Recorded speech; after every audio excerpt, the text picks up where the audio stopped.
एक छोटे से गांव में मौलाना साहब रहते थे। उनका नाम अहमद साहब था। वह एक नेकदिल और जानने वाले व्यक्ति थे। गांव के लोग उनकी इज्जत करते थे और उनकी बातों को मानते थे। एक दिन एक युवक उनके पास आया और बोला, मौलाना साहब, मैं बहुत परेशान हूं। मुझे समझ नहीं आ रहा है कि मैं जिंदगी में क्या करूं।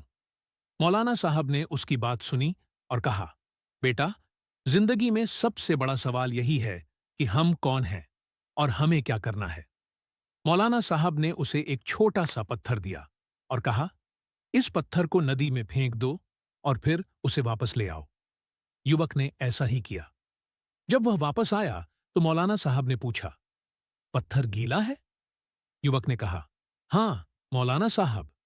मौलाना साहब ने मुस्कुराते हुए कहा, जैसे यह पत्थर नदी के पानी में रहने के बावजूद भी गीला नहीं हुआ, वैसे ही तुम्हें भी जिंदगी में अपनी पहचान बनाए रखनी होगी।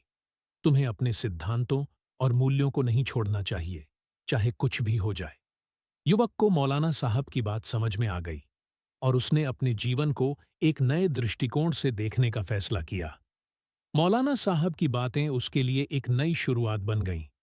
मौलाना साहब की कहानी हमें सिखाती है कि जिंदगी में अपनी